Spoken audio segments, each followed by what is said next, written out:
Hi friends. അപ്പോൾ നമ്മൾ മധുരയിൽ നിന്നും ധനുഷ്കോടിയിലേക്കുള്ള യാത്ര തുടരുകയാണ്.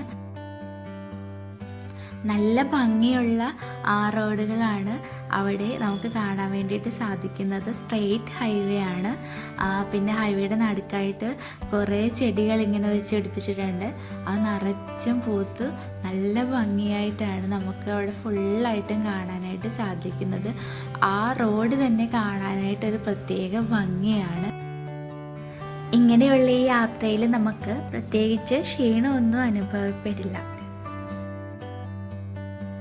പെട്ടെന്ന് ധനുഷ്കോടി എത്താനും അവിടെ കാണാനുമുള്ള ആകാംക്ഷയോടെ നമ്മൾ ഇങ്ങനെ യാത്ര തുടർന്ന് പോവുകയാണ്.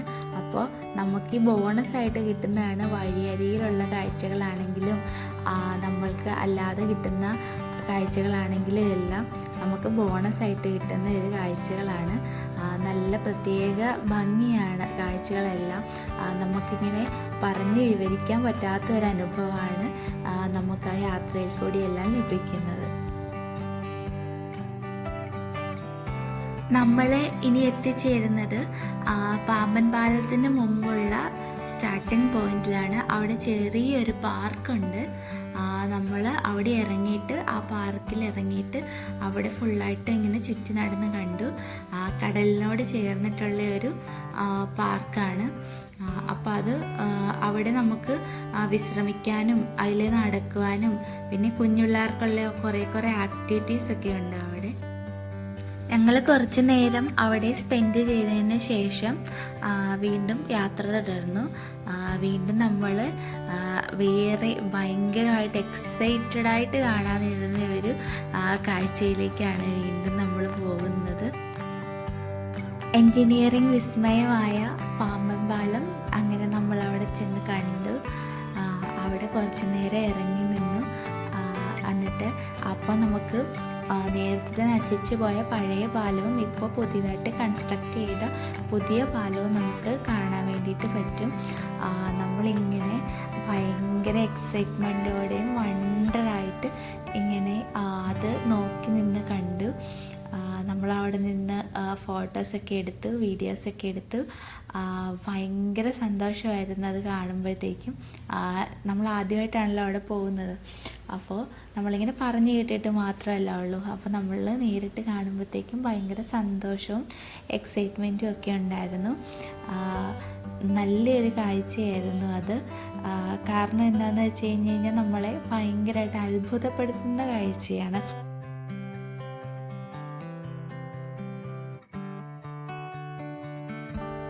രാമേശ്വരം ഒരു ഐലൻഡാണ്. അപ്പോൾ നമ്മളിങ്ങനെ യാത്ര ചെയ്ത് പോയപ്പോഴാണ് നമ്മൾക്ക് അതിനെക്കുറിച്ച് മനസ്സിലായത്. പാമ്പൻ പാലത്തിൽ കയറി കുറച്ച് മുമ്പോട്ട് പോയി കഴിയുമ്പോഴത്തേക്കും നമുക്ക് മനസ്സിലാകും ഈ രാമേശ്വരം എന്ന ഐലൻഡും മണ്ഡപം എന്ന് പറയുന്നത് നമ്മുടെ ഇന്ത്യയുടെ മെയിൻ ലാൻഡും തമ്മിൽ ബന്ധിപ്പിക്കുന്ന ബ്രിഡ്ജാണ് പാമ്പൻ പാലം. അപ്പോൾ അതിൽ കൂടി ഇങ്ങനെ യാത്ര ചെയ്ത് നമുക്കിങ്ങനെ മുമ്പോട്ട് പോകുമ്പോഴത്തേക്കും മനസ്സിലാകും ഈ രണ്ട് കരകളിൽ തമ്മിൽ ബന്ധിപ്പിക്കാനായിട്ട് ഈ ഒരു പാലം മാത്രമേ ഉള്ളൂ. പിന്നെ നമ്മൾ അങ്ങോട്ട് ചെല്ലും തോറും നാരോ ആയിട്ടുള്ള റോഡാണ്. പിന്നെ അങ്ങ് ചെന്ന് നമ്മൾ ഈ രാമേശ്വരത്തിൻ്റെ ഏറ്റവും അറ്റത്തെത്തി കഴിയുമ്പോഴത്തേക്കും ഈ റോഡ് മാത്രമേ ഉള്ളൂ. റോഡും രണ്ട് സൈഡിലായിട്ട് ഇങ്ങനെ കടലാണ്, രണ്ട് സൈഡിലും കടലാണ്. പിന്നെ റോഡ് മാത്രമേ ഉള്ളൂ. കുറേ ദൂരത്തേക്ക് റോഡ് മാത്രമേ ഉള്ളൂ. രണ്ട് സൈഡിലും ഇങ്ങനെ കടലാണ്. അത് നല്ല ഭംഗിയാണ് കാണാൻ വേണ്ടിയിട്ട്. നമ്മളിപ്പോൾ കാണുന്ന ഈ ചെടികളുടെ അപ്പുറത്തും ഇപ്പുറത്തും കടലാണ്. എന്നിട്ട് ഈ റോഡ് മാത്രമേ ഉള്ളൂ. ഈ റോഡിൽ കൂടെയാണ് നമ്മളിങ്ങനെ അങ്ങേ അറ്റത്തെ പോയിന്റിലേക്ക് പോകുന്നത്. നല്ലൊരു അനുഭവമാണ്, നല്ല രസമാണ്. നമ്മൾ രാമേശ്വരത്ത് ആദ്യം എത്തിയിട്ട് ആദ്യം പോയത് ധനുഷ്കോടിയിലേക്കാണ്. ധനുഷ്കോടിയിലേക്ക് പോയിട്ടാണ് നമ്മൾ തിരിച്ച് രാമേശ്വരം ടൗണിലേക്ക് വന്നത്. ധനുഷ്കോടിയിലെത്തി രാമസേതു കാണുക എന്നുള്ളതാണ് നമ്മളുടെ ഫസ്റ്റ് പ്രയോറിറ്റി. അപ്പോൾ വളരെ എക്സൈറ്റ്മെൻറ്റോടെ നമ്മളിങ്ങനെ യാത്ര തുടർന്നുകൊണ്ടേയിരുന്നു. പിന്നെ ധനുഷ്കോടിയിൽ നമ്മളെ കാത്ത് ഒരുപാട് നല്ല കാഴ്ചകളുണ്ടായിരുന്നു. പിന്നെ നമുക്ക് ഷോപ്പ് ചെയ്യാനാണെങ്കിലും ഒരുപാട് സാധനങ്ങളൊക്കെ അവിടെ ഉണ്ടായിരുന്നു. നമുക്ക് ഏറ്റവും എക്സൈറ്റഡ് ആയിട്ട് നമ്മൾ നോക്കി നിൽക്കുന്നത് സേതുബന്ധനാണ്. നമ്മളുടെ പുരാണങ്ങളിലൊക്കെ അറിയപ്പെടുന്നത് പോലെ തന്നെ രാമൻ സീതേനെ അന്വേഷിച്ച് ലങ്കയിലേക്ക് പോയപ്പോഴത്തേക്കും ഉണ്ടാക്കിയ കടൽ മാർഗം ഉണ്ടാക്കിയ പാലമായിട്ടാണ് സേതുബന്ധം നമ്മൾ കണക്കാക്കപ്പെടുന്നത്. നമുക്ക് വാക്കുകൾ കൊണ്ട് വിവരിക്കാൻ പറ്റാത്തൊരു അനുഭവമാണ് നമുക്ക് അവിടെ നിന്നും ഉണ്ടാകുന്നത്.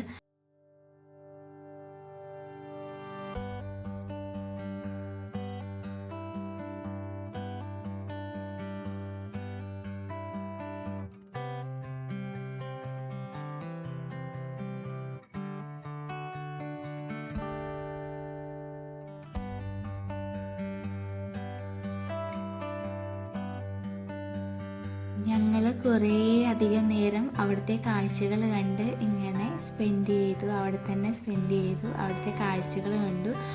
പിന്നെ അവിടെ ഒരു ടെലസ്കോപ്പിൽ കൂടി ഇങ്ങനെ നോക്കുമ്പോഴത്തേക്കും നമുക്ക് ശ്രീലങ്ക കാണാനായിട്ട് സാധിക്കും. ശ്രീലങ്കയുടെ ഇന്ത്യയായിട്ടുള്ള ബോർഡർ കാണാൻ, ശ്രീലങ്കയുടെ ചെറിയ ഭാഗം അവിടെ കാണാൻ വേണ്ടിയിട്ട് സാധിക്കുമായിരുന്നു. അതൊക്കെ കണ്ടു. എന്നിട്ട് ഇങ്ങനെ കുറേ നേരം അവിടെ സ്പെൻഡ് ചെയ്തു.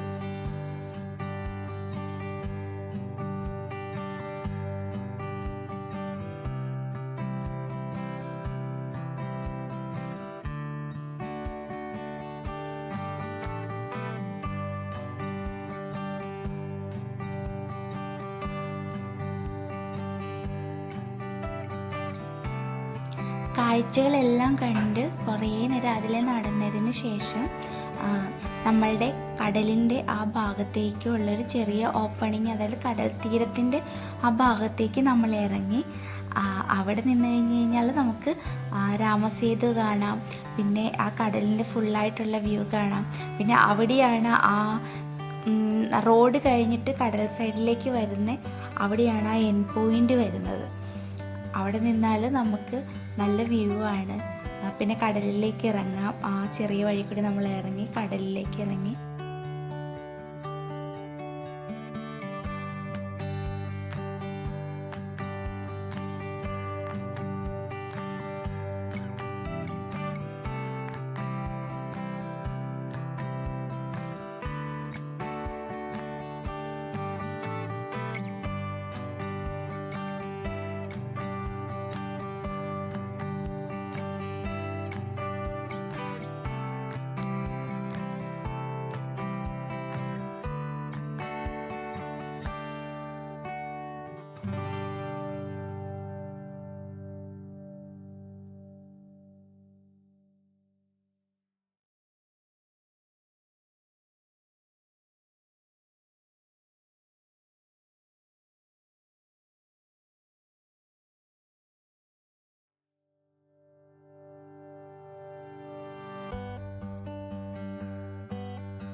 നമ്മൾ ആ കടലിൻ്റെ ഉള്ളിലേക്കായിട്ട് ആ ചെറിയ മണൽത്തിട്ട പോലെ കാണുന്നതാണ് ആ രാമസേതു അങ്ങ് കടലിലെ ഫുള്ളായിട്ട് ഇങ്ങനെ ശ്രീരാമൻ ലങ്കയിലേക്ക് പോയ ആ പാത ഫുള്ളായിട്ട് കുറേ ഭാഗം നമുക്കിങ്ങനെ വിസിബിളായിട്ട് കാണാൻ പറ്റും.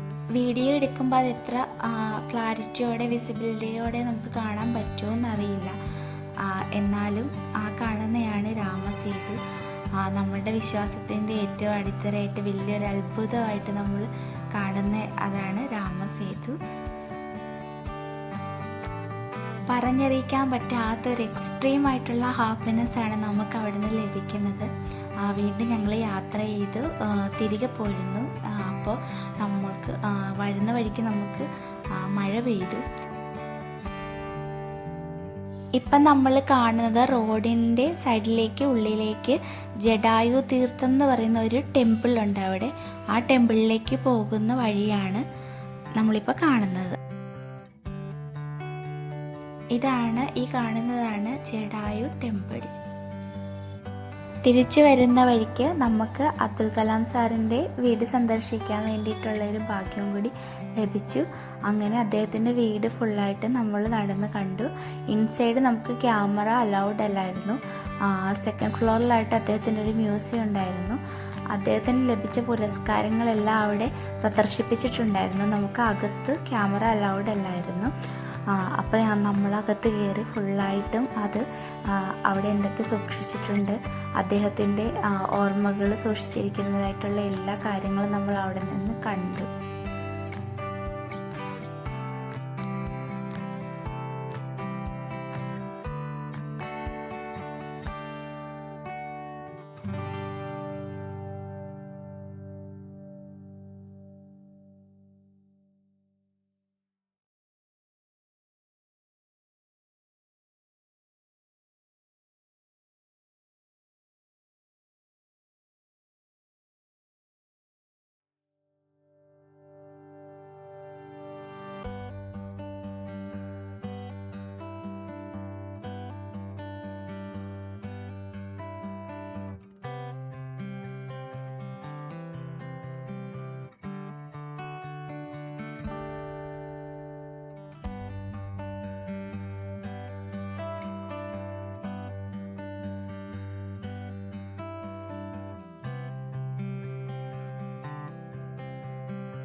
അങ്ങനെ നമ്മുടെ രാജ്യത്തിൻ്റെ അഭിമാനമായ ഇത്രയും വലിയൊരു ലെജൻഡിൻ്റെ ഹൗസ് സന്ദർശിക്കാൻ കഴിഞ്ഞ ഒരു ഭാഗ്യം കൂടി നമുക്ക് ലഭിച്ചു. അത് കഴിഞ്ഞിട്ട് നമ്മൾ വീണ്ടും അവിടെ നിന്ന് യാത്ര തുടർന്നു. നമ്മൾ യാത്ര തുടരുകയാണ്. ഇനിയുള്ള കാഴ്ചകൾ വീണ്ടും കാണാം. ബായ്.